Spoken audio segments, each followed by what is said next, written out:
අද මා දූල පුතාලට ගේනවා අමින ශ්‍රේණියේ දූලට පුතාලට 8 වෙනි පාඩම ජීවීන්ගේ සම්ධාරණය හා චලනය. අපි බලමු පුතේ ජීවීන්ගේ ප්‍රධාන ලක්ෂණයක් තමයි ජීව ලක්ෂණ කිහිපයක් තිබෙනවා. ශ්වසනය කරයි, වර්ධනය වේ, ප්‍රජනනය කරයි, චලනය දක්වයි. එහෙනම් සියලුම ජීවීන්ගේ ලක්ෂණයක් තමයි චලනය දැක්වීම. මේක ශාකවලට හා සතුන්ට දෙගොල්ලන්ටම පොදුයි. සියලුම ජීවීන් චලනයක් දක්වනවා. දැන් මම මේ මොහොතේ ඔබට උගන්වන ගම මේ චලනයන් දක්වනවා. චලනයක් කියන්නේ බාහිරින් ලැබෙන යම් උත්තේජයකට ප්‍රතිචාරයක් ලෙස ජීවියෙකුගේ ශරීරයේ කොටසක් හෝ සම්පූර්ණ ශරීරයම හෝ යම් ස්ථානයක ඉඳන් යම් ස්ථානයකට යෑම. සම්පූර්ණ දේහයම එක් ස්ථානයක ඉඳන් තවත් ස්ථානයකට යනවනම් අපි ඒකට කියන්නේ සංචලනය. මම දැන් සංචලනය කරනවා.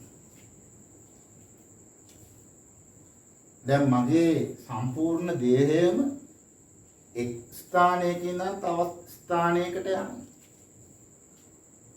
සතුන් කියන අය බොහෝ සතුන් සංචරණය දක්වනවා.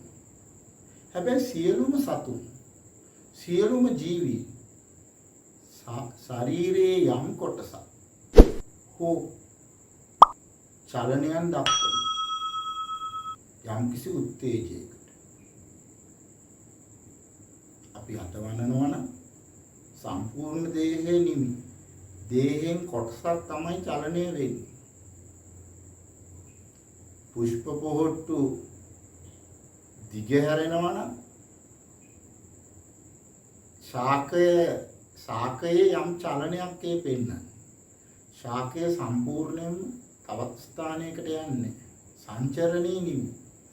සංචරණය කියන්නේ එහෙනම් එක් ස්ථානයක ඉඳන් තවත් ස්ථානයකට පිහිටීම වෙනස් කිරීම. චලනයේදී සම්පූර්ණ ජීවියාගේ සම්පූර්ණ දේහයම හෝ කොටසක් හෝ යම් ප්‍රතිචාරයකට අනුව උත්තේජයකට අනුව ප්‍රතිචාරයක් විදියට චලනය දක්වනවා. දැන් මම ඔයගොල්ලන්ට දුවේ පුතේ රූපරාමු පෙළක් පෙන්නනවා. මේ රූපරාමු වල ඉන්න ජීවීන් හඳුනා ගන්න. මෙතන ඉන්නවා සුද්ධ ජීවීන් ඉන්නවා. විවිධ කාණ්ඩවල ජීවීන් මා ජීවීන් ඉන්නවා. බලන්න මේ එක් ජීවියා ගත්තාම ඒගොල්ලෝ සිදු කරන චලනය. මේ චලනය සිදු කරන්න දුවේ පුතේ බොහෝ ජීවීන්ට යම් කිසි විශේෂ අවයවයක් නිර්මාණය වෙලා තිබෙනවා. දැන් අපේ චලනය දක්වන්න සංචරණය සඳහා පාද තිබෙනවා. චලනයන් සඳහා අත් තිබෙනවා. විවිධ චලන අපේ ශරීරයේ කොටස් වලින් සිදු කරන්න පුළුවන්. මේ මිනිසත් අනෙක් සතුන්ට විවිධ චලන දක්වන්න ශරීරයේ යම් යම් උපාංග කාරක තිබෙනවා. ප්‍රධාන වශයෙන් මහා ජීවීන් පුතේ පෘෂ්ඨවංශීන් සහ අපෘෂ්ඨවංශීන් ලෙස බෙදෙනවනේ. අපි බලමු මේ සතුන් කාණ්ඩ කිහිපේ. ඔතන පෘෂ්ඨවංශීන් ඉන්නවා, අපෘෂ්ඨවංශීන් ඉන්නවා, සුද්ධ ජීවීන් ඉන්නවා. මේගොල්ලන්ගේ මේ මූවමන්ට් එක කරන් චලනය සිදු කරන් මොනවද සම්බන්ධ වෙන සහභාගී වන විශේෂ ව්‍යුහයක් අවයවයක් ඉන්ද්‍රියක් තිබෙනවද කියලා. අපි එහෙනම් මේ ක්‍රියාකාරකම් කරලා ඉන්න. Stomphia would seem to make an easy meal for any determined predator. Today, it's being stalked by a stealthy foe, the sea star Dermasterius. Sampling the water with its sensory tentacles, the sea star inches toward its prey.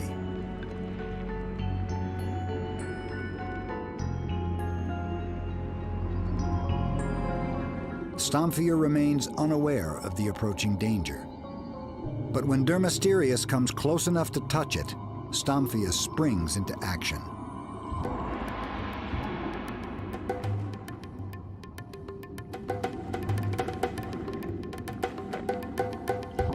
In a stunning defensive maneuver, Stomphia frees itself from the rock and swims away.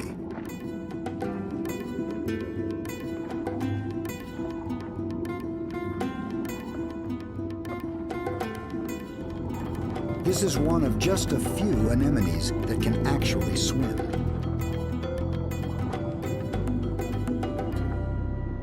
හොඳයි දුවේ පුතේ.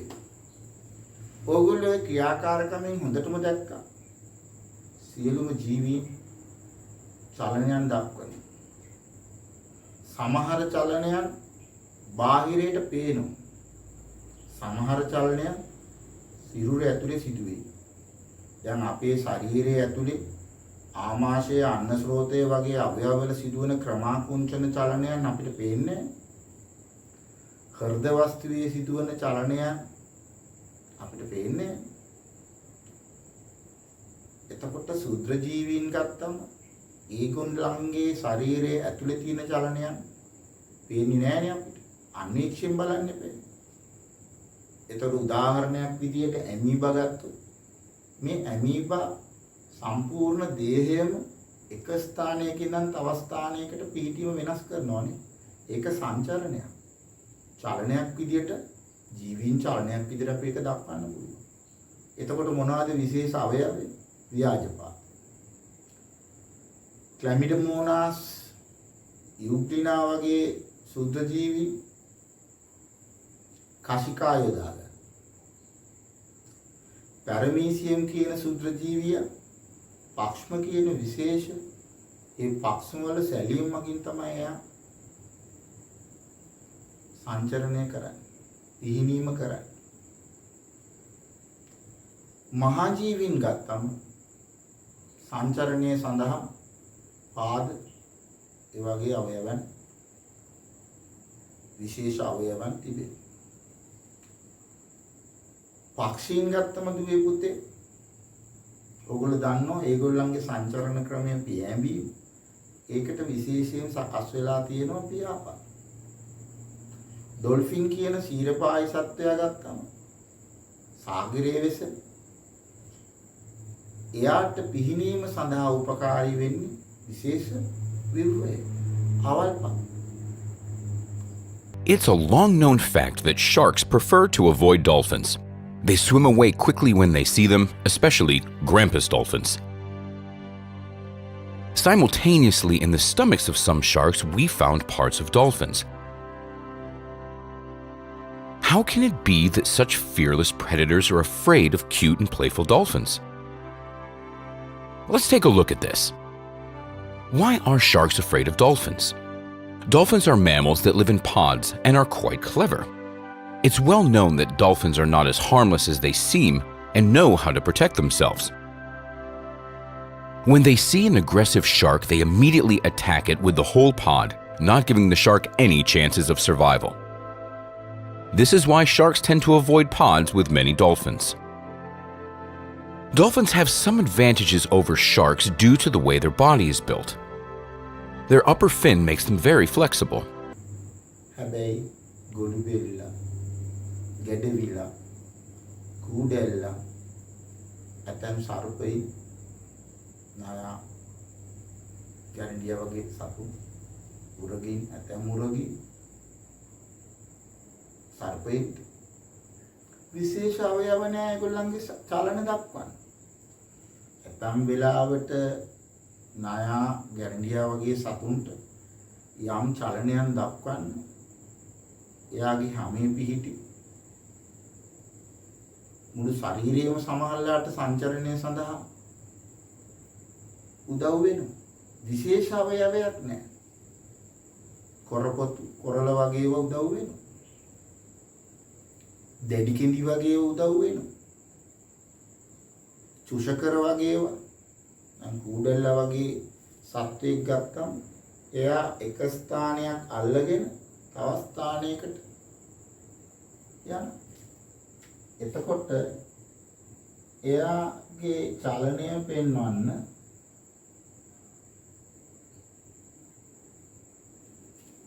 ඇලෙන ව්‍යුව යම් කිසි කුෂ්ඨයකට ඇලෙන ව්‍යුව භාවිතා කරනවා.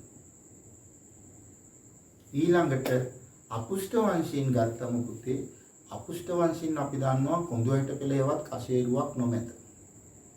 එතකොට ඒගොල්ලන්ගේ චලනය සඳහා විවිධ උපාංග ව්‍යුහයන් ඇවිල්ලා තිබෙනවා. හැබැයි කිසි විටක අස්ථි සම්බන්ධ වෙන්නේ නැහැ.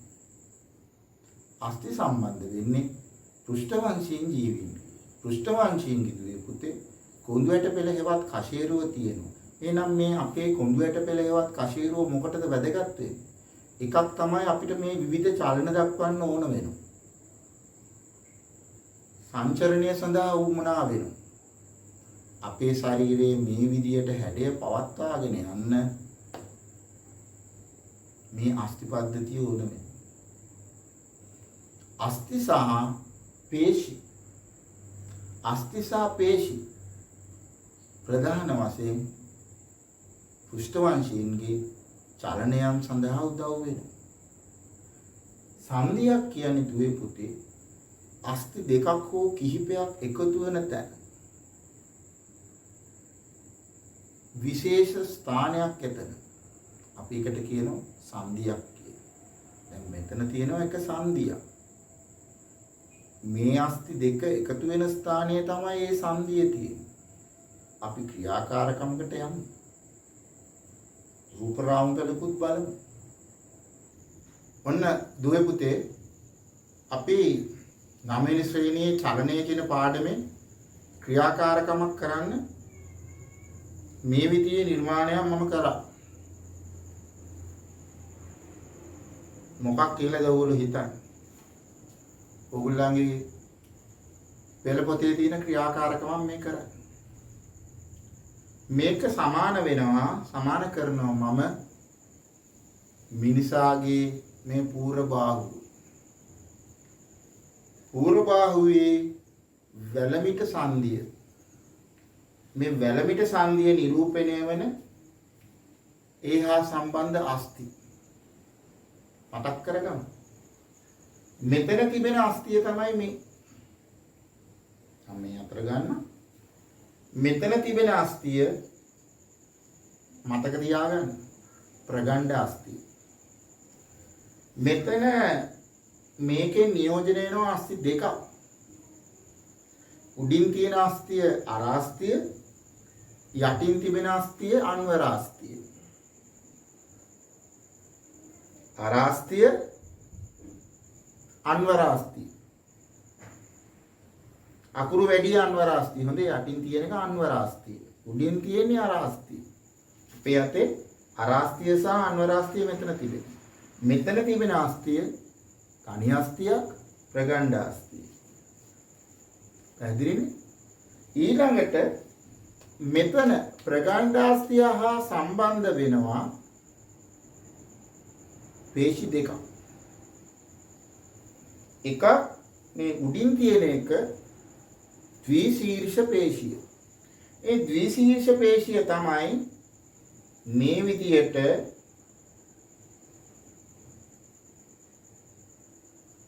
රබර් පටියකින් නියෝජනය වෙන්නේ.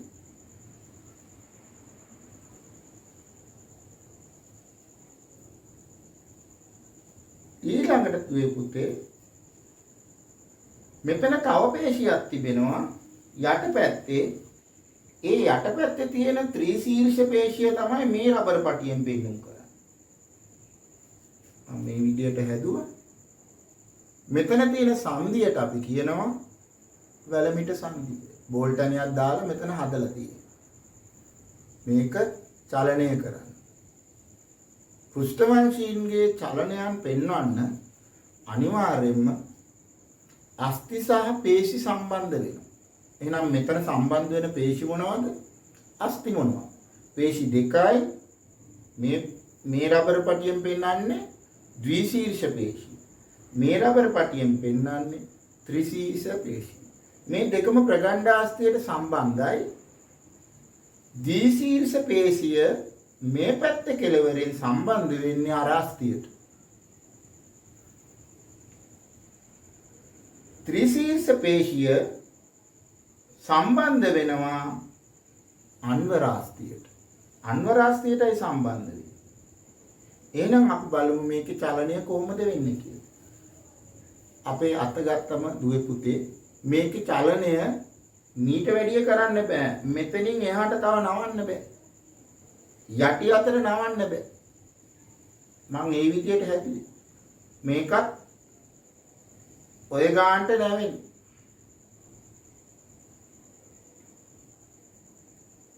හැබැයි මේ අත මෙන්න මේ කෝණය දක්වා නවන්න පුළුවන්. ඊට වැඩිය නවන්න බෑ. දිග හරින්න පුළුවන් මෙච්චරයි. එහෙම කරකෝල ගන්න බෑ. එහෙනම් මේ මගේ නිර්මාණය මේක නවන්න පුළුවන් මෙච්චරයි.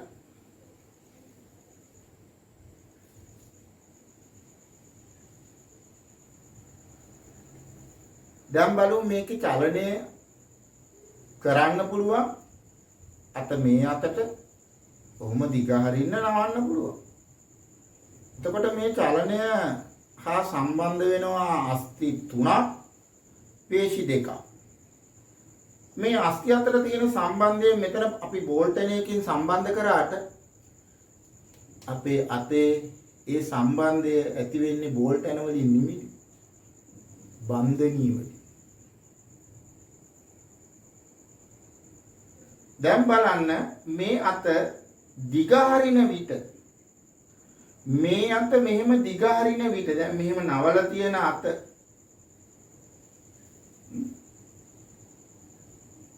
මෙන්න මේ දිග හැරීම සිදු කරන චලනය. දිග හැරීම සිදු කරනකොට මොකද වෙන්නේ? මේ පේශිය ද්විශීර්ෂ පේශිය ඇදෙනවා. එහෙනම් ද්විශීර්ෂ පේශිය මොකද වෙන්නේ? ඉහිල් වෙනවා. ද්විශීර්ෂ පේශිය ඉහිල් වෙනවා දැන්. මේ ඉහිල් වෙලායි කියන්නේ දිග වැඩි වෙලා. එතකොට ත්‍රිශීර්ෂ පේශිය මොකද වෙලා තියෙන්නේ? සංකෝචනය වෙලා. මේක සංකෝචනය වෙලා තියෙන්නේ. ඇදිලා නෑ මේ බුරුල් වෙලා. මේ පේශිය බුරුල් වෙනවා. මේක ඇදිලා යනවා. ත්‍රිශීර්ෂ පේශිය ඇදෙනවා. එහා ඇදෙනකොට මෙහා ඉහිල් වෙනවා. මේ ඉහිල් වෙලා. දැන් බලමු මේක අත මෙහෙම නවනකොට. අත මෙහෙම නවනකොට මොකද වෙන්නේ? මෙතන තිබෙන ද්විශීර්ෂ පේශිය ඉහිල් වෙනවා. බුරුල් වුණා නේ? මේක බුරුල් වුණා. හැබැයි ත්‍රිශීර්ෂ පේශිය මොකද වෙලා තියෙන්නේ? මේක ඇදිලා මේක මෙහෙම කරනකොට මේක හොඳටම ඇදිලා එහෙනම් මේ ක්‍රියාකාරකමෙන් ඕගොල්ලන්ට පැහැදිලි මේ අපේ අත උරබාහුවේ මේ වැලමිට සංදිය ගාවින් සිදුවෙන මේ චලනයට මොනවද සම්බන්ධ වෙන්නේ? පේශි සහ අස්ථි සම්බන්ධ වෙනවා කියලා විතරයි. එහෙනම් පෘෂ්ඨවංශීන්ගේ චලන සඳහා අස්ථි වලට අමතරව පේශි සම්බන්ධයි. අපෘෂ්ඨවංශීන්ගේ සැකිලි පද්ධතියක් නැති නිසා ඒගොල්ලන්ගේ පේශි. සූත්‍ර ජීවීන්ගේ අස්තිත් නැහැ පේශිත් නැහැ. ඒගොල්ලන්ගේ චලන දක්වන්නේ තාම සරල ව්‍යුහයන් තමයි තිබෙන්නේ. කචිකා, පක්ෂ්ම, ව්‍යාජපාද සමහරට සම්පූර්ණ සෛලයම එහෙනම් දුවේ පුතේ අපි පාඩමට යන්නේ.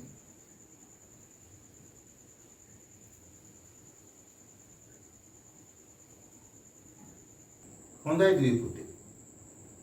ඒ ක්‍රියාකාරකමෙන් යම් අවබෝධයක් එන්නේ.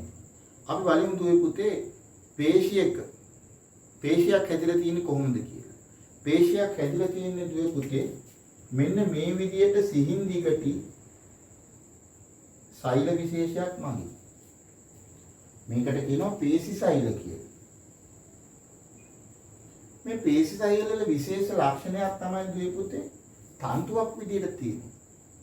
සිහින් දිගටි ආකාරයක් ගන්න. එක ලක්ෂණයක් ඒක. පේශියක එක ලක්ෂණයක් තමයි තන්තු ආකාරයෙන් තමයි සකස් වෙලා තියෙන්නේ. මේ විදියට.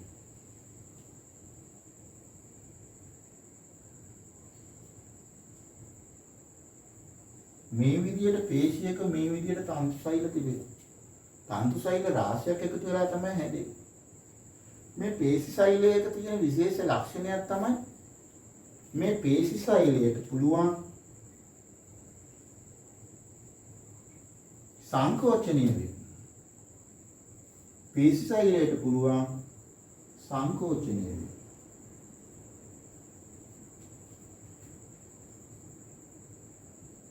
ඒ වගේම පේශි සෛලයට පුළුවන් ඉහිල් වෙන්න.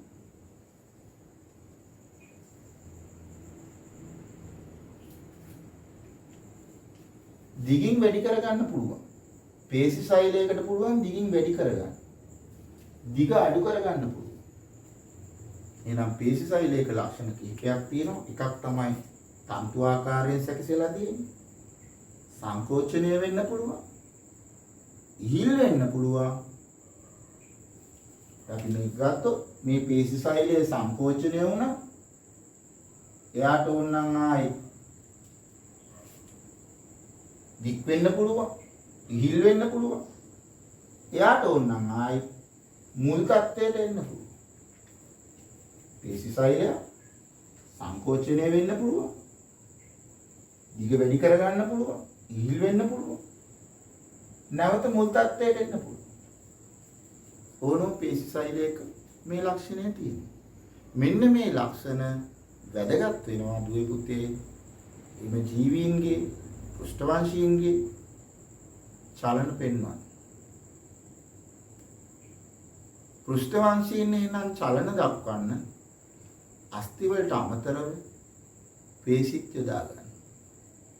අපි තව ක්‍රියාකාරකමක් කරලා බලමු. එහෙනම් දරුවනේ අපි දෙගොල්ලොම එකතු වෙලා පොඩි ක්‍රියාකාරකමක් කරමු. මම දැන් රූප රාමුවක් දානවා. ඒ රූප රාමුවේ ඉන්න සතුන්ව හොඳට නිරීක්ෂණය කරා. සුද්ධ ජීවීන් ඉන්නවා. අපෘෂ්ඨවංශීන් ඉන්නවා. පෘෂ්ඨවංශීන් ඉන්නවා. ඕගොල්ලෝ එම සතුන්ගේ චලන අවස්ථාවන් හොඳට නිරීක්ෂණය කරන්න. නිරීක්ෂණය කරලා මේ දැන් පෙන්වන වගුවේ සතුන් 12 දෙනෙක් නම් දාලා තිබෙනවා. ඒ සතුන්ට ඉදිරියෙන් එක් එක් සත්වයා චලනයට යොදා ගන්නා විශේෂ අවයවයක් එහෙම නැත්නම් චලනයට යොදා ගන්නා කාරකය මොකක්ද කියලා දාන්න ඕනේ. අපි එහෙනම් බලමු වගුව. දැන් මුලින්ම ඉන්නේ කවුද? ඇමීබා. ඇමීබා කියන්නේ කවුද? සුද්ධ ජීවිය නේද? එතකොට මේ ඇමීබා කොහොමද චලනය සඳහා මොනවද යොදාගන්නේ? විශේෂ කාරක ව්‍යාජපාදනේ. එව්ග්ලිනා කියන්න බලන්න. එව්ග්ලිනා මතකද එව්ග්ලිනාව? කශිකාවක් තියෙනවනේ යාට. එහෙනම් කශිකා ආධාරයෙන් තමයි යා චලනය වෙන්නේ නේ. පීනලා යන්නේ නේ. පැරමීසියම් මතකද මේ සාමාන්‍යයෙන් සපත්තුවක හැඩේ සෙරප්පුවක හැඩේ වටේටම කුඩා පක්ෂම තිබෙනවා. එයා කොහොමද පීනලා යන්නේ? පක්ෂම මගින්නේ. එහෙනම් කියමු බලන්න ගැඩවිලා. ගැඩවිලා ඔයගොල්ලෝ නිරීක්ෂණය කරාම උගේ තියනද විශේෂ අවයවයක්?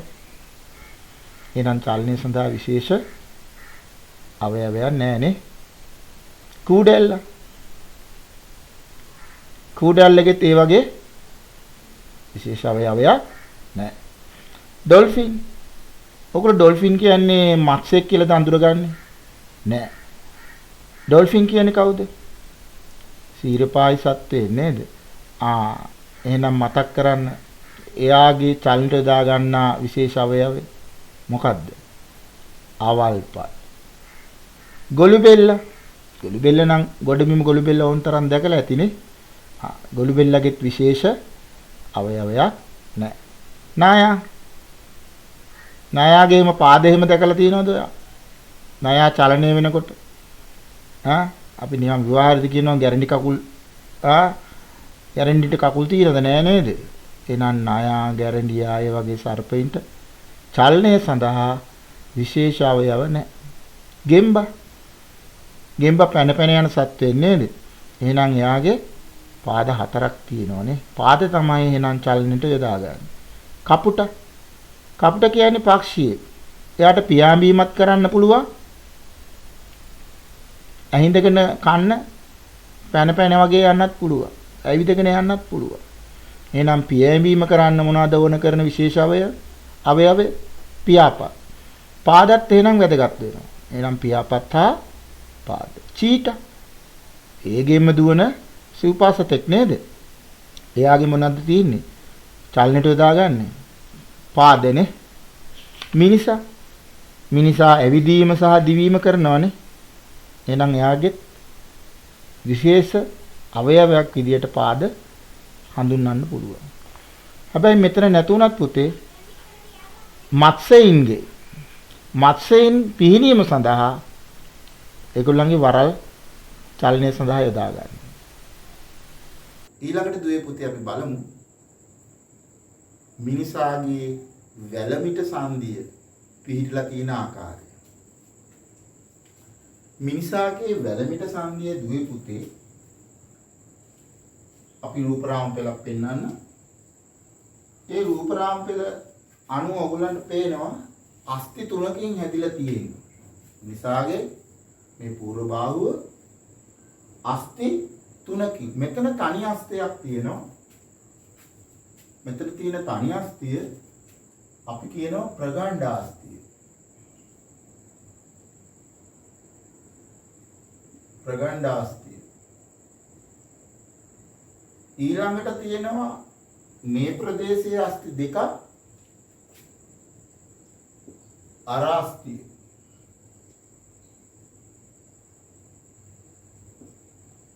තව අස්ථියක් තියෙනවා අන්වරාස්ථිය.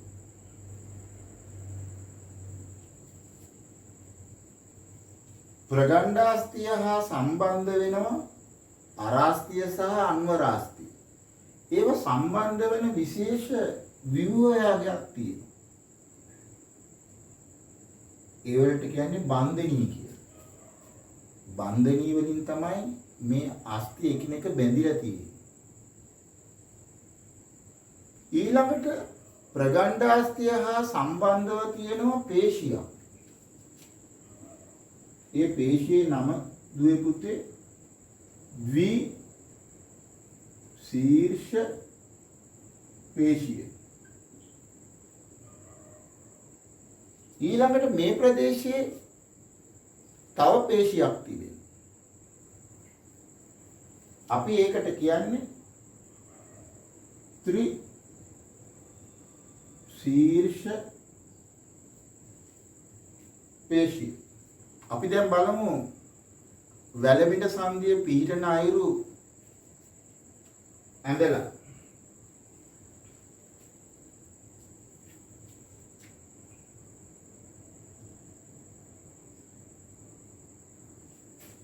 මේ ප්‍රදේශයේ තියෙන අස්තිය ප්‍රගණ්ඩ අස්තිය. මේක ප්‍රගණ්ඩ අස්තිය. මෙතනින් තිබෙනවා තව අස්තිය. මෙන්න මේ අස්තියට අපි කියනවා අර අස්තිය.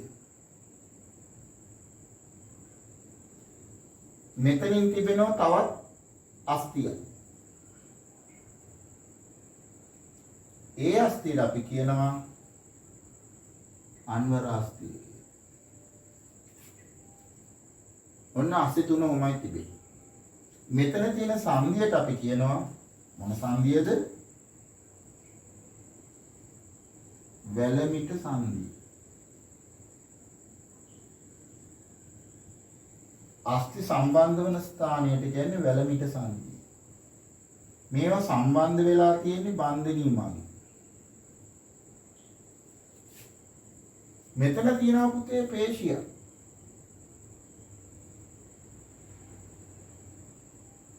මෙන්න මේ පේශිය.